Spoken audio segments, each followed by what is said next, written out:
Applejack Has a Hangover by Dagame.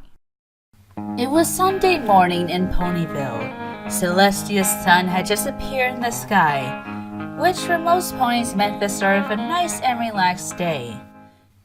For Applejack, however, it meant something completely different. For her, the sunlight hitting her face meant the end of a drunken slumber. And like most drunken slumbers, it didn't end all that relaxed. The first thing she noticed after managing to open her eyes was a pounding headache.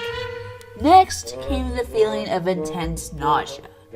And finally, the unpleasant smell of smoke, sweat, and vomit. Judging from the taste in her mouth, the vomit was hers. After quickly assessing whether or not she was in her own house and if she still had all of her valuables, Applejack decided to try and get a few more hours of sleep in. Not doing anything on a Sunday is an ancient Apple tradition after all. Just as she was starting to doze off, an unwelcome thought popped into her head. I did something stupid last night. No matter how hard she tried to shrug it off and go back to sleep, the feeling of dread would not leave her. After a while, she gave up and figured she wouldn't be able to sleep until she figured this out. She sat straight up in bed and tried to remember what she had done the night before. Her efforts were rewarded with a sharp sting in her brain. Guess I have to wake up my poor brain first, she said to herself out loud. After drinking as much water as she possibly could, Applejack felt slightly better and retried to remember the night before. This time with some success. She and her friends had been at the Carousel Boutique to celebrate Rarity's birthday.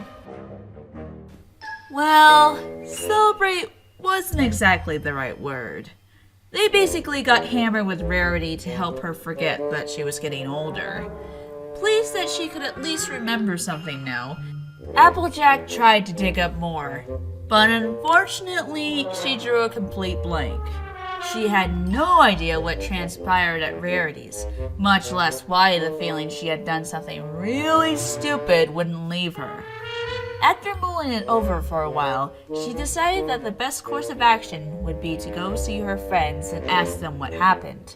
Surely one of them could shed some light on last night's events. First things first though, something had to be done about this hangover before Applejack would even consider leaving the house. Luckily, she had quite a bit of experience in this field and had a plan for even the most severe hangovers. All she had to do now was follow the steps. Step 1. Tea with honey. Applejack found that nothing worked better to calm down an upset stomach. Good thing Fluttershy supplied her with fresh honey from time to time. Step 2. Eating some muffins. This is a good way to get some breakfast without having to worry about puking it up later. She found this one out thanks to Pinkie, who made the darn things every Sunday. Step 3. A lovely little drink called a prairie oyster. It tastes about as gross as it looks, but Rarity swears by it. Step 4. Some light meditation exercises. These always help against a headache and clear up the mind. This she learned from Twilight, who probably picked it up from Cadence. Step 5. Some physical exercises. This helps to pull the body out of its post-alcohol slump and gives new energy. She got this one from Rainbow Dash, of course, who... Wait a second. Rainbow! She yelled out loud. As soon as the Giant Pegasus came to mind, a wave of panic washed over Applejack. Whatever she did last night, it definitely involved Rainbow. Step 5 could wait. She had to check up on Rainbow right now, even though her hangover felt far from cured. How much did she drink last night anyway? She put on her hat and made her way out the house.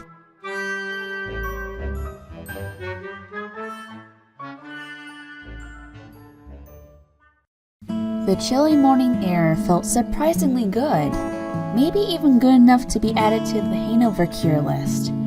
Applejack managed to resist the urge to sprint to the remote meadow where Rainbow's cloud house was located. She picked a leisurely pace, giving her some time with her thoughts. As she walked through the city center, she was so lost in thought that she didn't notice a bouncing figure approaching her. Hi, Applejack! I never expected to see you out of bed on a Sunday morning. Applejack looked up in surprise before answering. Oh, hey there, Pinkie. I couldn't get back to sleep before checking something. So, what y'all doing here so early? Oh, nothing special, Pinkie answered. just taking a morning walk. It works great against hangovers, you know. Applejack couldn't agree more. They walked a couple meters in silence, which was pretty impressive by Pinkie's standards, before Pinkie broke it again. So, what do you need to check on this early anyway? Applejack smiled sheepishly. I have a weird feeling that I did something real stupid with Rainbow Dash last night, so I thought I'd check to see if she's okay. Say, don't suppose you know what happened last night, do you? The last time I saw you, you two left Rarity's party together. Dash seemed really excited about something.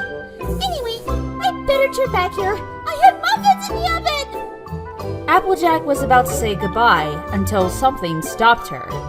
Hey, Pinkie, could you not mention this conversation, Annie Pony, until I find out what happened? If it's something, embarrassing, I'd rather not have the entire town know. Okie dokie dokie! Pinkie replied, before trotting off while humming a tune. The information that Pinkie had given her only made Applejack more concerned. They definitely did something together last night. A spiraling stream of thoughts formed in her mind. Did Rainbow get hurt somehow? Did she hurt her feelings? Did she hurt her physically, maybe? Oh God, did she kill Rainbow? Did she kiss Rainbow? The last option brought a new wave of nausea with it. Applejack couldn't keep herself from running now. She had to find out what happened before she lost her mind. When she finally arrived at her destination, she was both surprised and relieved to see that Rainbow Dash was peacefully snoozing on the ground under her house. It took a few tries, but eventually her attempts at waking up the sleeping pony were successful. Huh? What? Oh, hey Applejack. Did you come by to give me my money? Rainbow seemed awfully chipper, despite the fact that she looked like a Hangover mess. What money y'all talking about? Applejack asked in surprise. A smirk appeared on Rainbow's face. The 100 bits that you bet me on that I couldn't do a sonic rain boom while drunk. Totally nailed it, by the way. Not the landing, though. But, details. By the way, kinda lame of you to just waltz off while I crashed. I could have been seriously hurt, you know. Suddenly, it all came back to Applejack. The entire night flashed before her eyes. At least, before her flashback was interrupted by Rainbow's hoof waving in front of her face. So, do you have 100 bits or not? It didn't take Applejack long to come up with an appropriate response. Oh, shit.